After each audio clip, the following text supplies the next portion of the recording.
किसी स्वामी ने कहा है कि एकाग्रता सफलता की चाबी है। जब आप अपनी ऊर्जा को एक दिशा में लगाते हैं, तब असंभव भी संभव हो जाता है। दोस्तों, आगे स्वामी जी की 3 कहानियों में हम देखेंगे कि कैसे सभी जगह से ध्यान हटाकर एक काम में ध्यान कैसे लगाया जाता है। तो आइए सुनते हैं पहली कहानी। स्वामी जी एक पार्क में आराम कर रहे थे।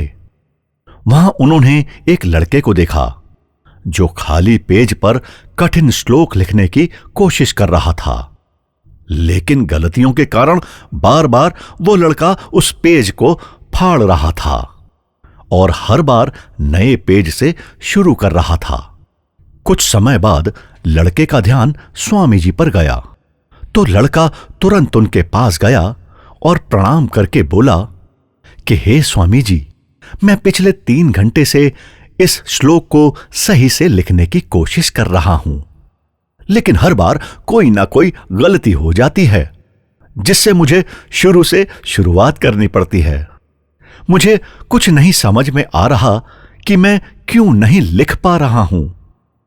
इस पर स्वामी जी मुस्कुराए और बोले, बेटा, केवल ध्यान की कमी के कारण ऐसा हो रहा है, क्योंकि एक साधारण इंसान अपनी ज्यादातर ऊर्जा बेकार की बातों और आदतों में लगा देता है, इसलिए लगातार मन भटकता है। ध्यान से काम करने का मतलब है अपनी पूरी ऊर्जा एक जगह पर लगा देना, और जब बार बार तुम ऐसा करोगे तो मन इसके लिए तैयार हो जाएगा और फिर वो गलती नहीं दोहराएगा। लड़के ने पूछा, स्वामी जी, अगर मन बार बार भटक रहा हो तो मैं एक काम में ध्यान कैसे लगाऊं? इस पर स्वामी जी ने पूछा कि तुम लिखते समय जरूर किसी व्यक्ति या घटना के बारे में सोच रहे होते हो। लड़के ने कहा, हां गुरुजी, आज छुट्टी के दिन सबको बाहर खेलने का समय मिलता है, लेकिन मुझे यह काम पूरा करना है, शायद इसलिए मैं ठीक से ध्यान नहीं लगा पा रहा। स्वामी जी ने कहा, ठीक है, अब इन सरल तरीकों को समझो, फिर तुम अपने काम को मन लगाकर कर सकोगे। लगातार गहरी सांस लो। स्वामी जी ने कहा, जब भी तुम्हारा मन भटके तो 5 गहरी सांसें लो और अपना ध्यान काम और खेल दोनों से हटाकर अपनी सांसों पर लेकर आओ। जितना तुम अपनी सांसों को देखोगे, उतना ही तुम्हारा मन शांत होने लगेगा। काम को महसूस करो। जब तुम लिख रहे हो, तब सब कुछ बारीकी से महसूस करो, जैसे कलम तुम्हारे हाथ को छू रही है, और लिखते समय जो आवाज हो रही है उसे भी ध्यान से सुनो। जब तुम सभी चीजों पर बारीकी से गौर करोगे तो ध्यान भटकना कम हो जाएगा और तुम्हारा मन और शरीर केवल एक काम में लगा रहेगा। तुम्हारा ध्यान काम पर इतना केंद्रित हो जाएगा कि तुम्हें समय का पता भी नहीं चलेगा। तभी लड़के ने स्वामी जी की बात मानी और गहरी सांस लेते हुए फिर से लिखना शुरू किया, तो उसने पाया कि अब उसकी गलतियां कम हो रही थीं और उसका काम भी जल्दी पूरा हो गया। उसने स्वामी जी को धन्यवाद कहा। इस पर स्वामी जी ने मुस्कुराते हुए कहा कि याद रखो, जब मन और इंद्रियां एक काम में लग जाती हैं तो ध्यान गहरा हो जाता है, और यही सच्ची सफलता है। अगली कहानी। एक युवक ने स्वामी जी से पूछा कि मन में आ रहे विचारों को कैसे छोड़ते हैं।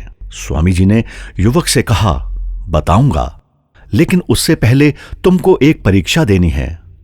फिर एक गिलास पानी को पूरा भरकर स्वामी जी ने युवक के हाथ में पकड़ा दिया और कहा, पानी की एक बूंद गिराए बिना इसे पकड़कर खड़े रहो। युवक ने कहा, यह तो आसान है, और गिलास संभाल लिया। शुरू में तो सब ठीक था, लेकिन थोड़ी देर बाद ही उसके मन में संदेह उठने लगे। इससे क्या फर्क पड़ेगा? आखिर कितनी देर तक मुझे ऐसे पकड़े रहना होगा यह गिलास? जैसे जैसे यह विचार आने लगे, उसका ध्यान भटकने लगा और गिलास से पानी छलकने लगा। अंत में स्वामी जी ने कहा, बेटा, जब तक तुम्हारा मन शांत था तब तक पानी नहीं गिरा, लेकिन जैसे ही तुम्हारे मन में विचार आने लगे तो पानी बाहर गिरने लगा। उन्होंने आगे समझाया कि जैसे गर्म लोहे पर हथौड़े की चोट उसे नया रूप देती है, वैसे ही तुम्हारे विचार व्यक्तित्व को और मन को आकार देते हैं। तुम्हारा मन भी गिलास में पानी की तरह है, जिसे आसानी से विचलित किया जा सकता है। अगर तुम पानी यानी मन को स्थिर रखना चाहते हो तो पहले सभी विचारों को स्थिर करना सीखना होगा। अब तुम एक काम करो, इस गिलास को फिर से पकड़ो और अपना ध्यान अपनी सांसों पर ले आओ। अपनी सांस को पेट और सीने में आते जाते महसूस करो। हाथ में होने वाले दर्द और असहजता को जाने दो। मन में जो विचार आ रहे हैं उन्हें बहने दो। खुद को याद दिलाओ कि तुम विचार नहीं हो, बल्कि उन्हें दूर से देखने वाले इंसान हो।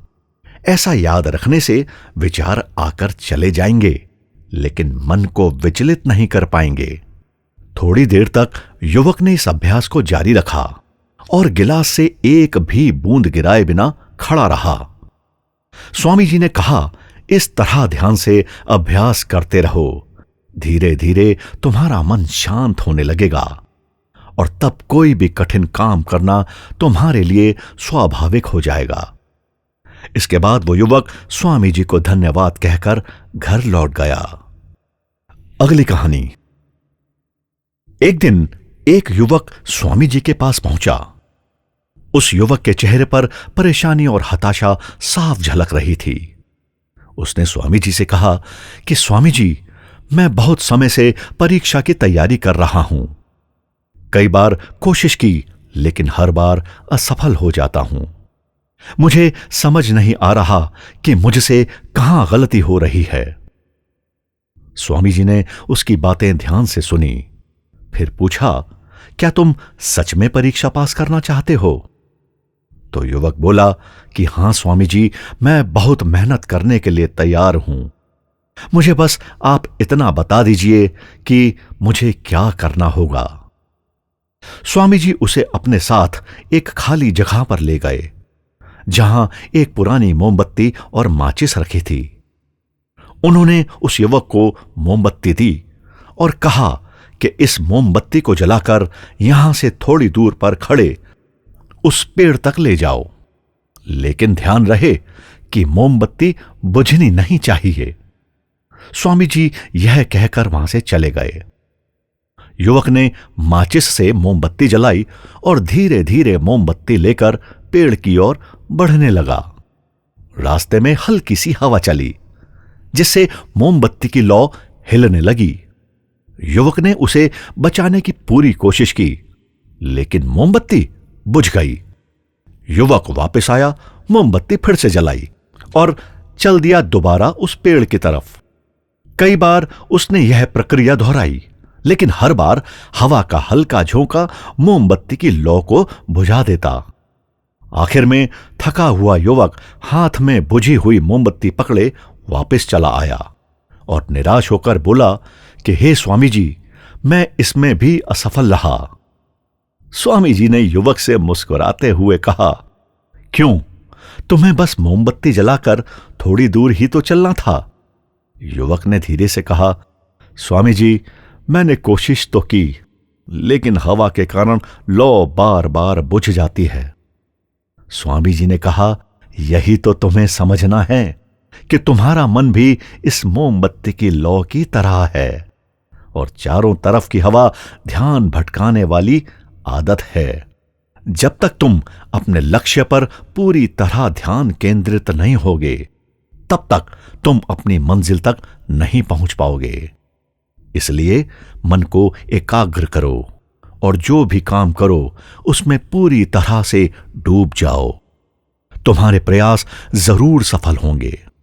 और याद रखो, सभी तरह के ज्ञान का मूल तत्व ध्यान है। इसीलिए कुछ भी करने के लिए तुम्हें एक जगह ध्यान लगाना तो सीखना ही होगा। तुम जैसी आदत डालोगे, वैसा ही मन होता जाएगा। इसलिए छोटे से छोटा काम भी ध्यान लगाकर करो। ऐसा करने से मन का स्वभाव बदल जाएगा और तुम्हें सफलता अवश्य मिलेगी। दोस्तों, अगर इस कहानी ने आपकी किसी भी उलझन को सुलझाया हो तो हमें कमेंट्स में जरूर बताएं और वीडियो को लाइक करके एक ऐसे दोस्त को शेयर करें जिसके जीवन में यह वीडियो काम आए, और साथ में हमारे इस चैनल को सब्सक्राइब करना ना भूलें।